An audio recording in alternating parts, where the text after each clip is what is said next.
Welcome. We're here with Macy Siu, artist and foresight strategist. She primarily works with the studio from Later. She has a background in fine art, has been a cultural worker at places like the Power Plant in Toronto. Macy is also a licensed lawyer, background in law, where she had a particular interest in intellectual property. So Macy has a really wide range of experience that she brought to the Digital Economies Lab. We're really excited to have her today to talk about the project Offer Need Machine that they have been working on at the lab. How are you doing today? Welcome. Good. How are you? Thanks for I'm pretty having good. me. Pretty good. Let's start with the basics. Do you want to tell us a little bit about the O&M project? How is it now? Because I know it's changed a lot. What is the project in its current state of prototyping? I mean, initially the project stemmed off of a little bit of an obsession with mushrooms and mycelium networks and how natural systems are able to detect and transfer resources amongst its networks. And we were curious as to how we could maybe learn from these systems to think about ways that knowledge sharing and resources could be transferred among artist communities. We know there is already a culture of generosity between artists and creators, mostly out of necessity, out of survival. And it's, exists in usually more local scales. And so we were curious as to whether technology or digital platforms could enable a wider spread of this kind of resource sensing as well as transfer. And so the kind of hypothesis going into our research or our study, our exploration was whether there could be something that could function as almost this decentralized network of reciprocity, and to really think about the value of artistic labor in a way that is not so much around market economics, but how can we help each other, support each other, and almost create collective collaboration and work together in a way that repurpose precariousness amongst artists. So that's interesting. One of the key factors is, if I understand this, is not necessarily exchange, as in one-to-one exchange, but that's key to this idea of sort of decentralized reciprocity, that there's like, you both contribute to it, but might also draw from it. And there's a kind of a larger nebulous network of this that would be built out of it.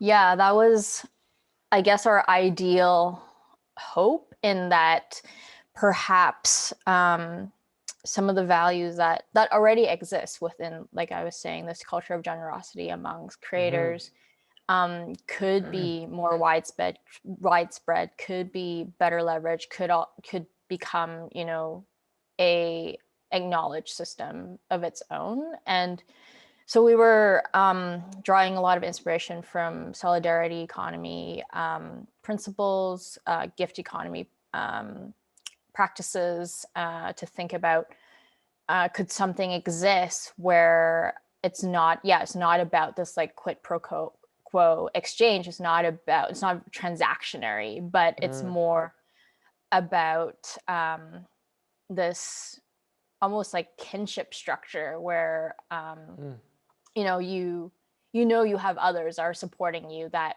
have your back, and if you have a need, it would be fulfilled, or it would be satisfied in a sense, or you would get the resources needed.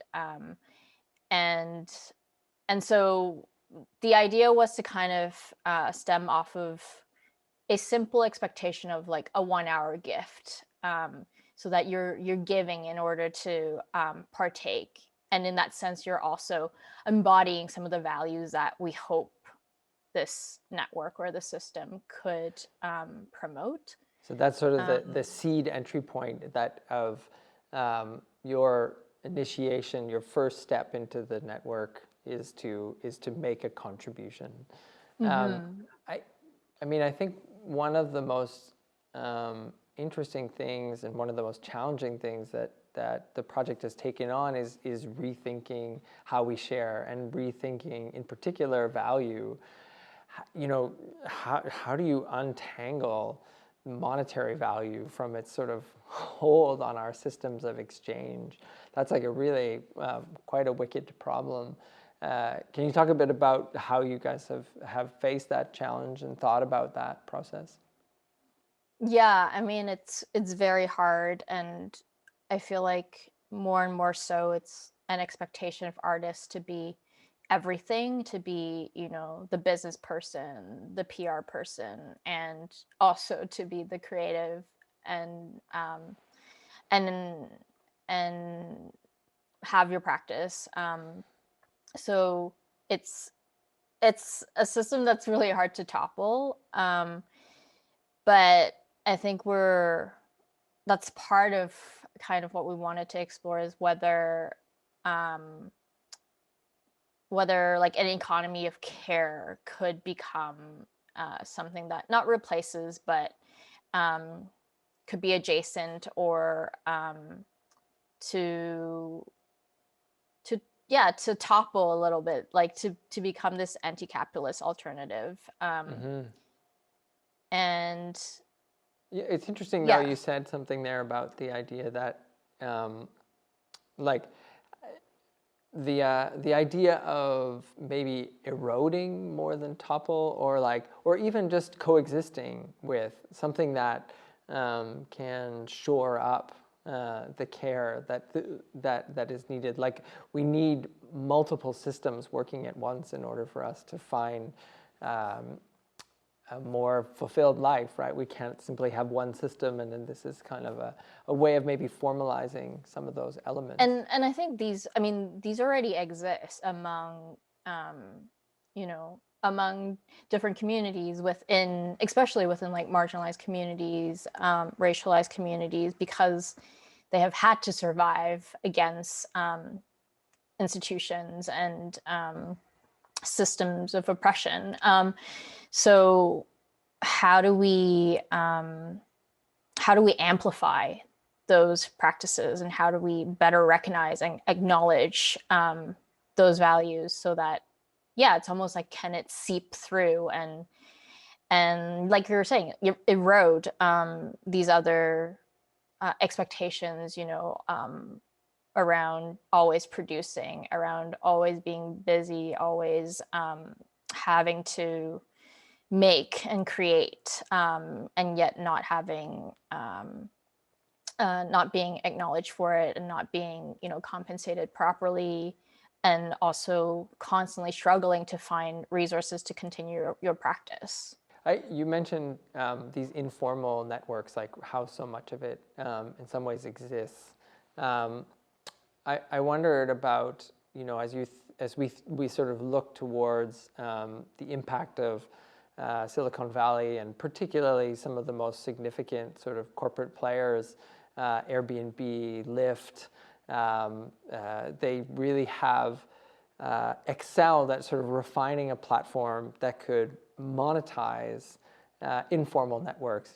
Couch surfing was a thing before, ride sharing was a thing before, and even had some technological interfacing, but they really came along and figured out how to monetize these informal networks with incredible platform design. How important is it for the O&M to kind of shore up against this monetization? Like, how do you, is it possible to try and prevent that kind of monetization, or is it something that you worry about? I don't know. I think when it comes to monetization, sometimes it shifts the values a little bit or a lot. And I think with O&M, the aim is for it not to be rooted in monetization. I mean, for us, there is our hypothesis, or like our seed has time as a certain currency. That in itself, we're also still exploring and contemplating as whether it's effective or appropriate. Obviously, there's been really interesting models around time banking. But when we think about an hour of somebody's time, there's such a spectrum of what that means, right? According to somebody with certain needs, an hour might not be enough at all, or there's just very different subjective perspectives as to what an hour of time means. And in that sense, time as currency could also go down essentially like a monetization route. Yeah. But yeah, it's hard because there's a really interesting, I think in Kofi and I's conversation, maybe we were talking about the subjectivity of the experience of time and how interesting that can be, even though the unit of 1 hour is so tied to a kind of labor idea, to think about how one's perspective on an hour of like, well, if I was to donate an hour, there's something I'm giving in terms of value, but I will frame a giving around something that, I may have a different perception of how that time works. I think that's a really complicated and interesting part of the project. Totally. And it's something that we're definitely grappling with. And I think ultimately the project has kind of gone to a direction where it's more about how do we enable people to feel safe enough, or to feel like they have a certain agency to be able to articulate their needs, or even to identify and then articulate their needs, so that hence like the need offer machine, so that once those needs are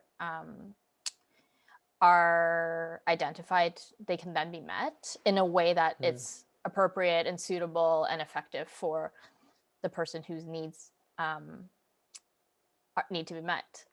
So that's interesting. So you're talking about the idea that in some ways, in order to go into the platform or to make use of the platform, there's kind of almost a service that comes for the artist, in the sense that they have to really articulate what they need. And so how do you think, how are you thinking about that in terms of interface? Like what kind of design helps people through that process of thinking about what they need? I mean, there are a few things, and I think even before getting into like the interface or the design itself, it's almost like thinking about the rules of engagement in a sense, or like the terms of service that everyone like cringes at. But how can we it's almost like, what are the guidelines that can be collectively made in a sense, so that people would be motivated to uphold it and or continue shaping it, so that when they are joining this platform, or when they're joining this space or gathering in this space, they would uphold these values. They would behave a certain way. They would feel safer. They would feel like they have the agency to be themselves. So I think thinking about what those guidelines might be, and but also not be,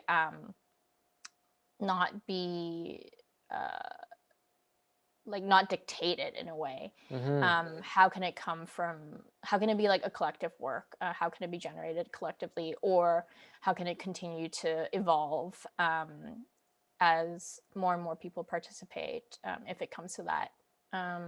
So here's this question of trust, right? Yeah. That's one of the big challenges. I mean, any platform that is around, exchange and sharing, its biggest challenge seems to be that idea of building trust. And some of those corporate platforms we talked about, there's sort of these, kind of legal structures. There's also financial and penalization and all of this.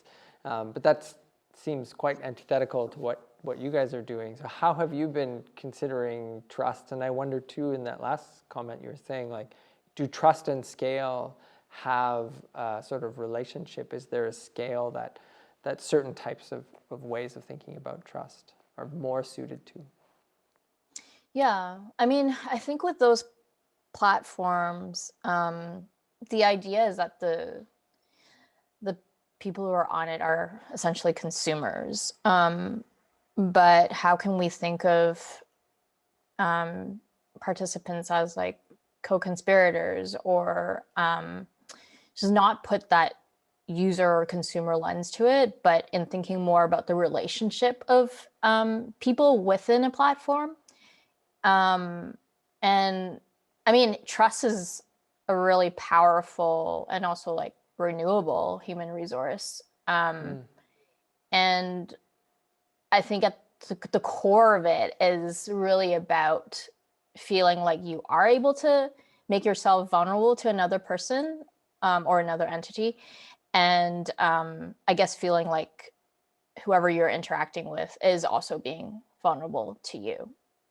And obviously there's like an element of risk in it.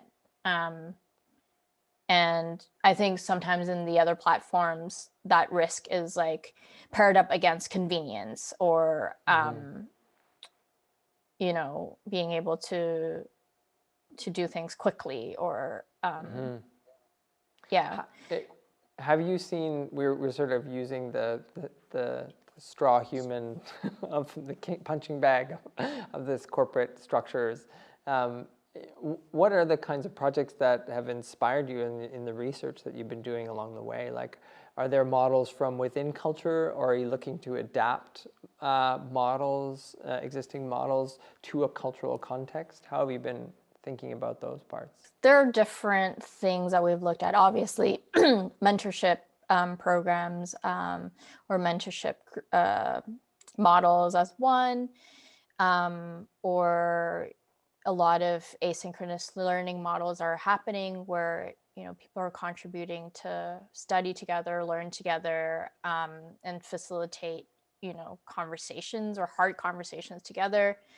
There is like gatherings at a really cool collective organization, for example, is the Virtual Care Lab, based in LA, and they've been doing a lot of interesting things in terms of gatherings that's rooted in care, but also in providing like a platform for artists, creatives, other practitioners to experiment and knowledge share.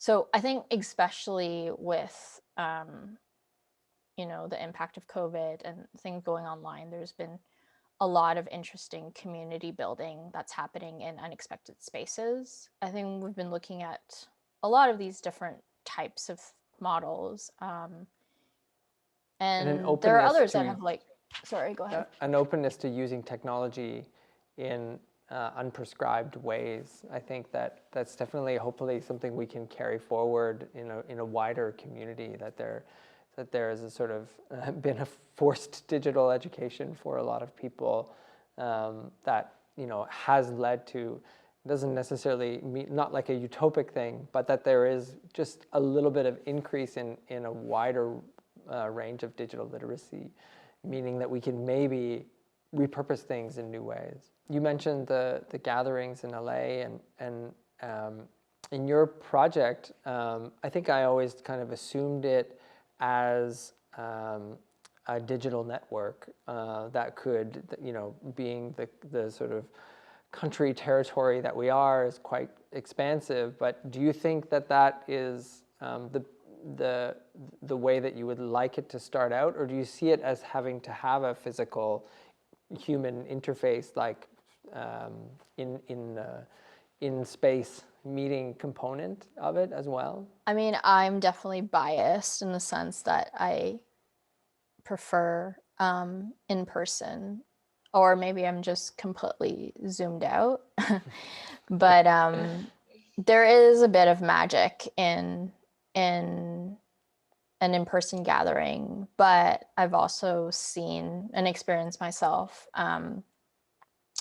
ways that online gatherings have been facilitated in a way where you are feeling that connection and that bond with those people who are sharing that space with you. So it would be interesting to kind of explore that toggling between the in-person and the online space, and also what other third spaces might emerge. Yeah. Yeah. Do you, when you guys think of the kinds of exchange, I mean, I think readily, available ideas for me are like, I think we've even mentioned them before, like bookkeeping, or, some kind of administrative perception, or editing a video, or, there's, is that where the place to start is, the things that are sort of really easily transferable?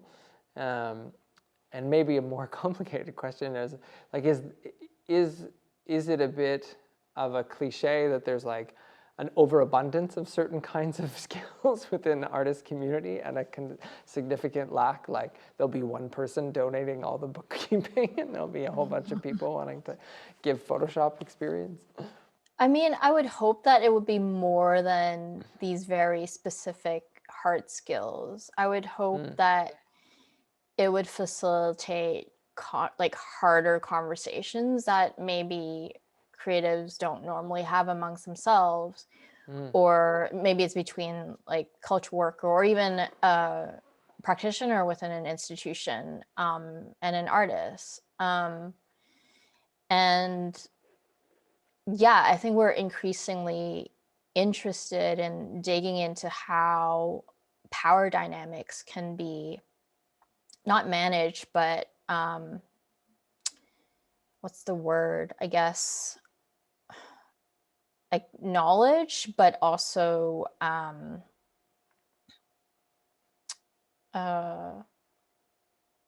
not reversed, but I don't know, balanced out a little bit, or within the interactions of people in the network or on the platform.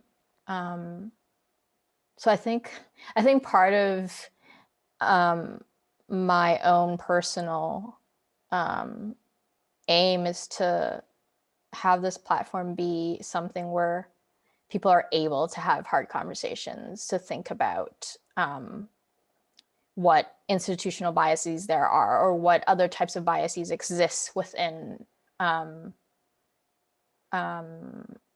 artistic communities and adjacent organizations, spaces. I wonder if sometimes sometimes those things happen in parallel.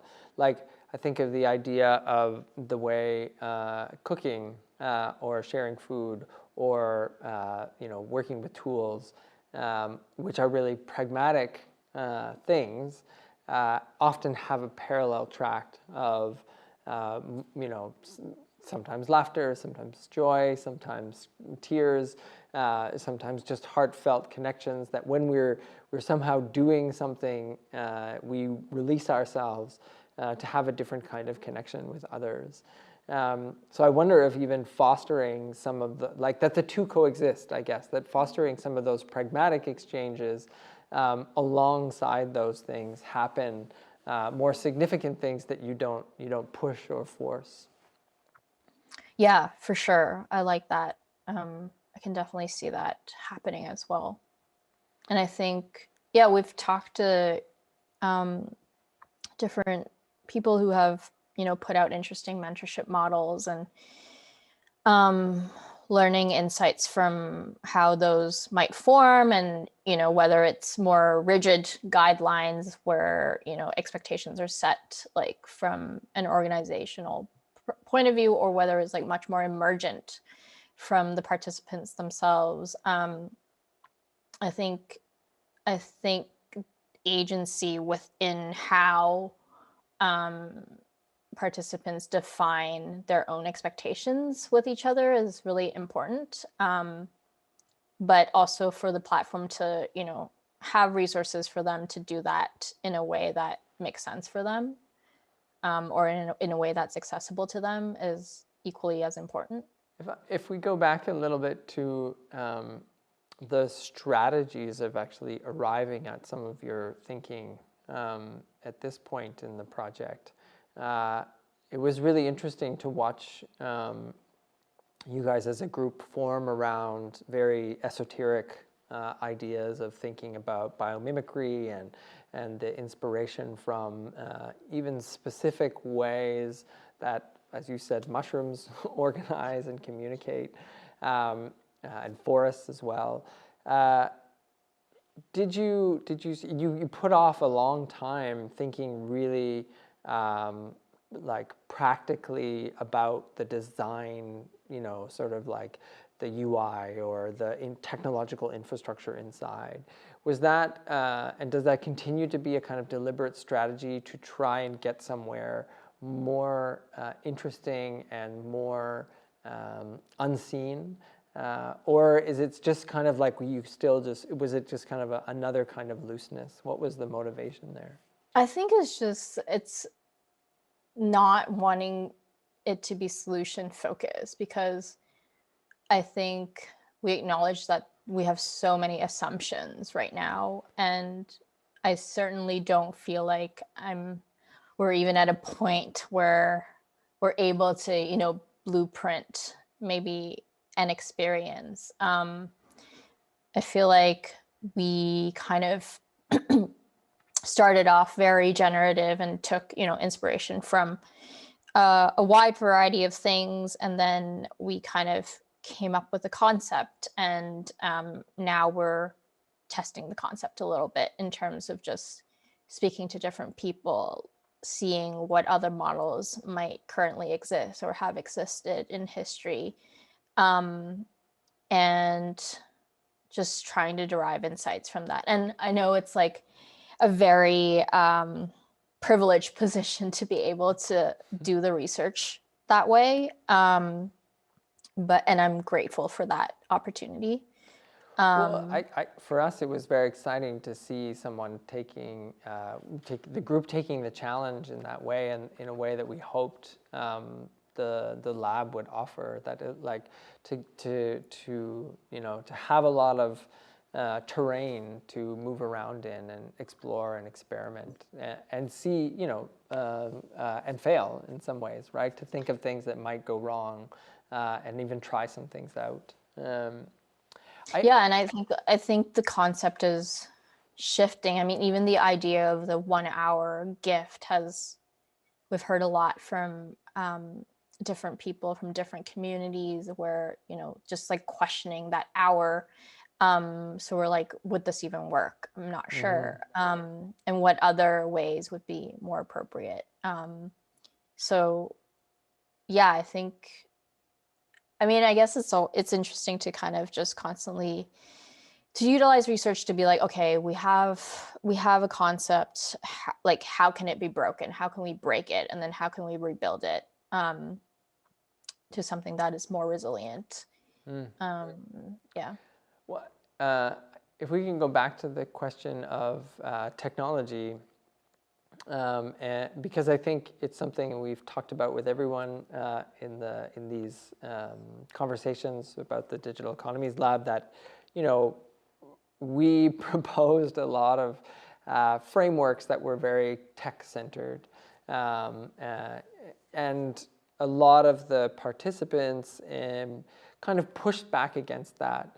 And what emerged in some ways was maybe a sort of binary between sort of the idea of human-centered design versus technology-centered design, or maybe solution-centered design. Maybe that was some of the binary there. But do you think that's actually a useful and real binary, or do you think, like, did you yourself feel that desire to make something human-centered, or was it kind of just a different way of thinking that these things are actually quite entangled?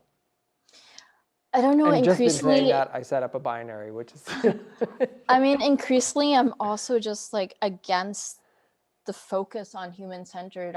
I'm more interested in what's beyond that, because I find being human-centered, you're ignoring all the deeply entrenched ties that we have, you know, with our environment, with other beings, with, you know, spaces.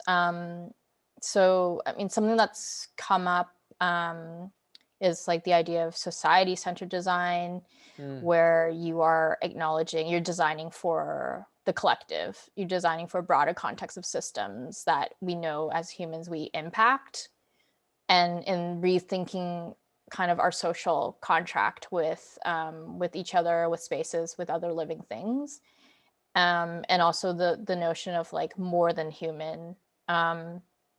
So I think with human-centered design, there is, you are, I guess, in a sense, going from the ground up a little bit in paying attention to needs that you observe in people, or in interactions between people, and then technology becomes the tool to think of what would meet those needs, or what would help or support those needs. But I think increasingly we need to think beyond just a human, into our relationships with other. Well, I love what you're kind of describing as a kind of multi-scalar design, like that neither of these should be that exclusive either, right? That there's a sort of structural or systems thinking, but that can't be the exclusive mode, that you need to be able to switch through to the scales and think about how these things interplay and create different outcomes. And like kind of moving to different perspectives, zooming in and zooming out to see all of these different ways of thinking. But yeah, it can get very messy sometimes and muddled, and I feel like that's where we're at right now, in the stage of this exploration. I was So just we're not. listening to an interview with Keller Easterling and her new book, Medium Design, and they were talking about that kind of that messiness, right? That idea of, if it does get messy if you're working through all these scales, but if you release the idea that you have a very specific solution that will be solved by your project, but rather be more open to flexible and all different kinds of outcomes, then that messiness is not as much of an issue. And sometimes it's, along with the scale, is like, could we zoom in to a specific element or a specific issue as a start, and, you know, put that as a focus and then zoom back out? Or could we, you know, with respect to that specific issue, put out something that we could test, but being open-minded that, you know, it could go in different directions, and keep our biases in check, and think about how our assumptions should be broken. So you guys came through the DEL and actually have moved on to another stage, got some funding from the Canada Council's Digital Strategy Fund, which is really, really exciting. Sort of can you tell a bit about where the project is and where it might be headed? And even though we're recording this, we won't hold you to that arc, but. We're I think we just got the news, which is very exciting and very grateful. So I think we're essentially revisiting everything that's been done so far in terms of secondary research and looking at different models, as well as interviews that we've had with different with artists, with cultural workers, and others, to really hone in on what does our concept still stand, and if not, what directions can it move to, what are possible gaps or opportunities that we can move towards, and then kind of go from there. I mean, we still ultimately do want to build a prototype of sorts, and I think we're holding ourselves to the idea of a prototype and not something that's like pristine and very efficiently workable, because we acknowledge that we're still learning from everyone that we're speaking to and from what we're encountering throughout the process. So that's kind of where we're at right now, and so kind of still defining the work plan for, I guess, the next 2 years for it, but excited to continue with it. Yeah, that's great. I mean, I like the idea that care is also built into the process of developing your project, in the sense of this sense of time that that in order to do something that can really have an impact, it's okay. Sometimes quick solutions are important, but that it's actually really important to also have that time to develop and expand and really work on a project that will have a sort of great foundation and a longevity. So I really respect that in what you guys have been doing. Yeah, and I think we're also trying to embody the values that we do want whatever comes out of this to promote and to have and to amplify. So we're utilizing, like you said, our own process to think about like what is our own contract or agreement or guidelines for ourselves as a team, and how might that morph or evolve throughout our work together, and what could we learn from our own discomfort or our own conflicts, and bring that into what we would like to design. Well, I really want to thank you for taking the time and working up to this interview. It's a great conversation. It's a really interesting project, and I really look forward to being around to see it develop and hopefully participate in any way we can. For sure. Thank well, you thanks so much, again for Ryan. joining us, and we'll take care. Thank you.